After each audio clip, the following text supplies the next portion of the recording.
cafe. Anyway.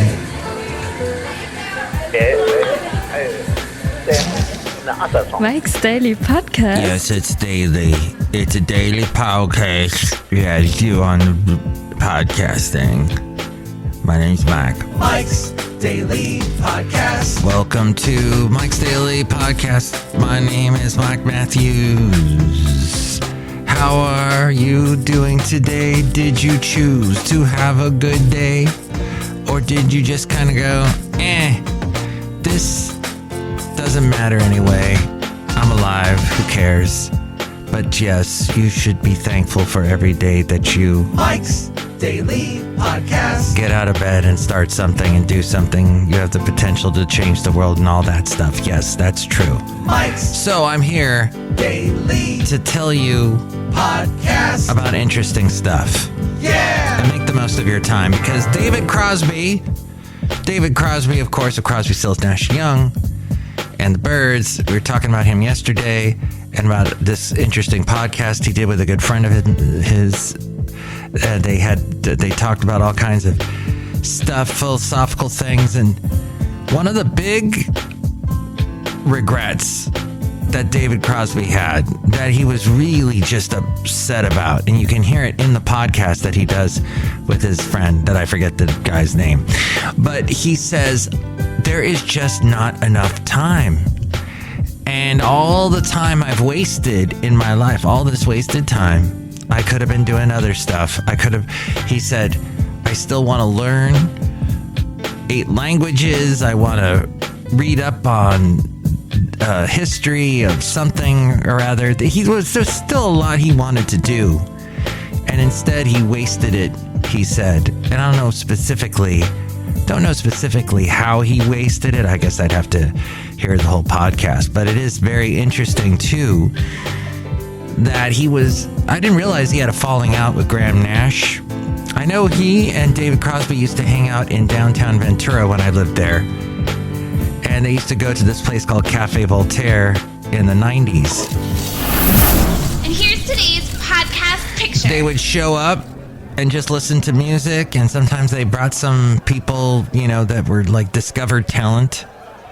They were buds, and I guess they weren't towards the end of David Crosby's life, which is some of those big names, big musical acts don't end so well when someone passes away. There's a falling out that happens, and that happened actually with Willie Nelson and Waylon Jennings. They weren't on the best of terms at the end. But that's something, time is of the essence, and the late great Basil the Boxer says make the most of it. And if you have a person that you have a bad, what's he saying? If there's someone that you have left things off on a bad foot, try and get it fixed. And I can see why David didn't do it. Why he didn't, what time he had left. Why he didn't do it. And I know the whole thing about, I've wasted so much time with this particular person, I'm just going to write them off. I'm just going to leave it unresolved. No reconciliation. I understand why that some people don't want to waste the time, but now Graham Nash is walking around going, oh man, that ended badly. And maybe, I think Neil Young too, they didn't resolve their differences either. So that's too bad. And it should make us reflect and think about what these stupid grudges are that we hold on to. And if they're really, really important people in our lives, why do we continue the conflict and the wall and the schism? Oh, they did this to me, Mike. They'll never be forgiven. Well, there's something to the forget and forgive and the Bible's mantra of forgiveness and all of that. There's a lot to that. So forgiveness was also a thing that Don Henley, all these people used to call up when I was doing radio in the early 90s. I want to hear the song Forgiveness by Don Henley. No, it's called Heart of the Matter. I've been trying to get down to the heart of the matter, but my will gets weak. and the ashes will scatter. I think it's about forgiveness. Forgiveness, even if you don't love me anymore. The podcast picture today. Oh, I almost forgot that. Thank you, A-Frame, for reminding me. Yes, it is of Niles. And the last podcast picture was of Stevenson Pond, which is not too far away from Niles. But I was in that general vicinity tonight, and I took a picture, and the sunset was happening. And so see that picture at MikesDailyPodcast.com and all the past podcast pictures. A majority of Americans believe that the U.S. is weak. This according to Just the News. A clear majority of Americans consider the nation to be in a weak position as President Joe Biden prepares to address the country in his upcoming State of the Union speech. Nearly two-thirds, 62% of respondents in a recent Marist poll indicated that the union was either not very strong or not strong at all, compared with just 36% of those who said it was strong or very strong. Independents held the most sour view, with 72% of that group concerned about the strength of the country, compared to 69% of Republicans and 48% of Democrats.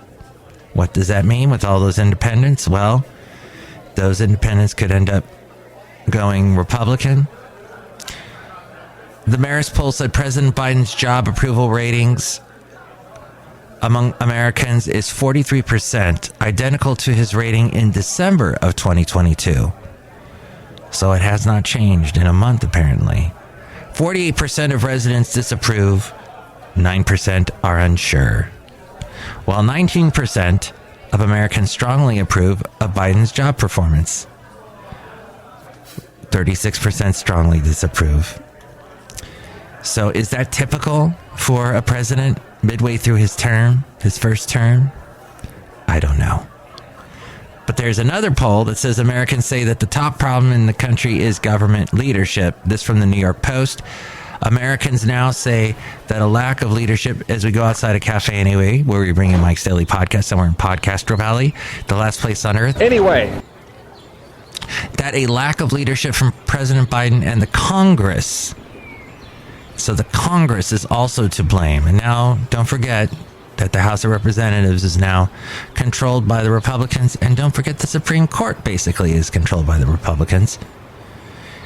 President Biden and the Congress is the country's biggest problem, outpacing inflation, the immigration crisis, and the state of the economy. This was a poll released yesterday. Despite Americans getting socked in the wallet, quote, the government poor leadership took over the number one spot from inflation over the past year, with 21% of Americans naming it as the most important problem facing this country today, compared to 15% who said so last year, this according to the New York Post. But perhaps you prefer a more liberal network. CNN has been called liberal. Perhaps you've heard that. Well, CNN has reached its lowest ratings in 9 years. It's not news necessarily that CNN is not keeping up with the post-Trump administration times we live in, despite a change in course directed by news boss Chris Licht following a merger between CNN's parent company and Discovery. But when tanking ratings continue to sink to levels not seen in nearly a decade, CNN just notched its lowest ratings in 9 years across all its day parts for the week of January 16th through the 22nd of this year, averaging just 444,000 viewers in prime time, 93,000 in the all-important ages 25 to 54 news demographic.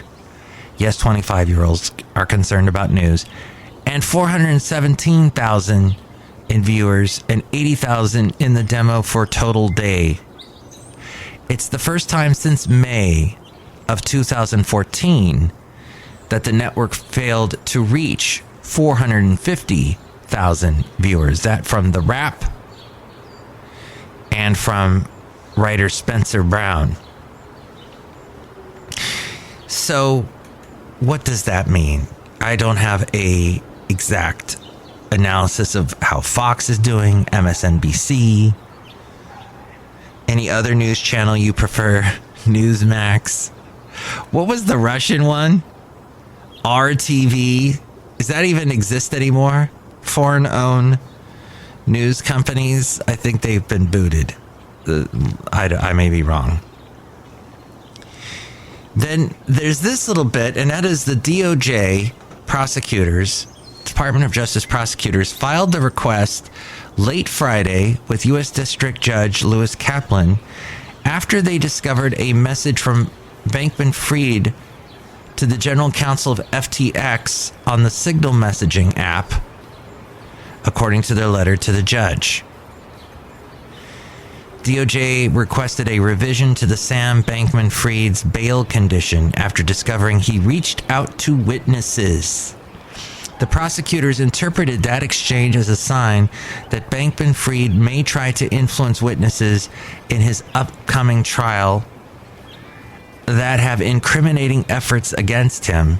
They requested that the judge revise the conditions of his bail to prohibit communications with current or former employees of FTX or Alameda Research, the hedge fund he founded, that is also in bankrupt proceedings, unless the DOJ waives the restriction or a lawyer is present for the exchange. That from Fox News. FTX, how it has fallen. Used to have big commercials during a Super Bowl, which is coming up. And speaking of the money industry and odd things going on in the world of business, investment managers are going to invest under ESG regulations. Republican states are suing. A number of Republican-led states are suing the Biden administration over a new rule that forces retirement investment managers to favor environmental, social, and governing, or ESG-friendly companies over profits or return on investment for retirees. This puts the retirement of millions at risk and turns retirement accounts into a social experiment for climate activists, according to Katie Pavlich. Fox News says it is now facing a lawsuit from Fox News isn't, but is facing a lawsuit from Utah and 24 other states who argue that it violates the Employee Retirement Income Security Act, or ERISA.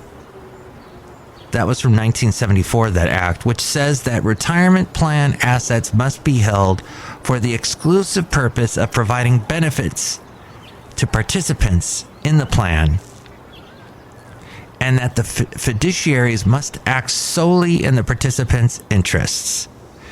The GOP-led states say that by focusing on social and political agendas, plan managers will be compromising the growth potential of participants' accounts, according to Fox News. Will this be as big a story as states banning gas ovens, gas stoves? I don't know, but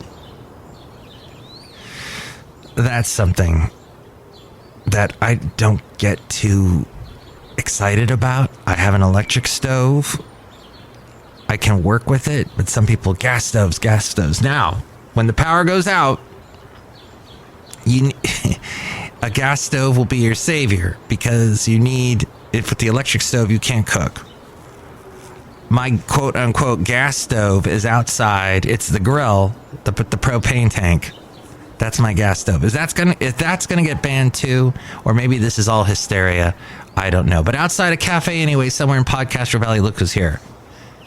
Hello, Michael Masters, Madame Rootabega, and yes, all of this is hysteria. Ooh. Like that Def Leppard album. Do you like that Def Leppard album? Yes. Do you like the fact that everything you hear on conservative talk radio is hysteria? Yes. Do you like White Lotus? No. Really? We just started watching that. And Mike White, and I went to high school with a Mike White, but it kind of looks like the same guy, but I don't think it is. Anyway, Mike White had a lot to do with one of my favorite movies of all time, Nacho Libre. He worked very closely with Jack Black, did School of Rock with him. He actually stars in it. So this is an interesting I've only gotten slightly through the first season, but yeah, it's got some language, like the other thing I was talking about the other day, the other show, Poker Face. It's got some language, but some of the writing, I'm like, wow, that's pretty cool. That's pretty interesting what they did there. Look who else is here. Hello there, Mike. This is Valentino, the parking attendant. And this is Bison Bentley. Do you know that? Mike, my holiday is coming up real soon there. Valentino's Day. Yeah, Valentino's Day. Do you know that? It's Valentine's Day, guys. But thank you. We're looking forward to Valentino's Day. Yeah, it's going to be a good day. Yeah, good. Do you know that? Excellent. Outside of Cafe Anyway, I want to thank you for listening. If you'd like to chime in about any of the news stories today that we covered that were oh so fascinating, you can call me 510-228-4640, 510-228-4640. You know, the last podcast, I was doing a little bit of the venting, and I'm preventing myself from venting. But here's the thing is, this morning, after all of the stuff I was venting about just getting texts and emails that ask some really, like, can you just think through the question you're about to ask before you ask it? Use some common sense and you will get an answer. You will not need me if you use your common sense. After I went on that sort of a rant the past couple podcasts, I was literally inundated with that sort of tomfoolery today. Just the craziest questions. And I love the people that ask the questions. They're wonderful people. I would not want a single hair on their heads hurt. But I cannot believe, like, they just don't. It's almost like I'm too accessible is the problem. But if you want to access me, because the very good, efficient accessibility, when people have easy access to you, they will throw stupid questions at you. And they will deter you and waste your time. As David Crosby told us, time is very valuable. And his biggest regret, his biggest wish towards the end of his life was to have more time. And that will probably be the same for all of us. So let's make the most of it, shall we? And use our common sense. It's right there in our brain. And quit wasting Mike's time. Next show, it'll be the wonderful Chely Shoehart, Floyd the Floorman, and John Deere, the engineer, with more ways to reach me. It's A-Frame. Oh, and did I mention that was FFF so 2554, 2554. Mike's Daily Podcast is written and produced and performed by Mike Matthews. His podcast is super easy to find. Download or listen to his show and read his blog at MikesDailyPodcast.com. Email Mike now at MikesDailyPodcast@gmail.com. See you tomorrow. Bye.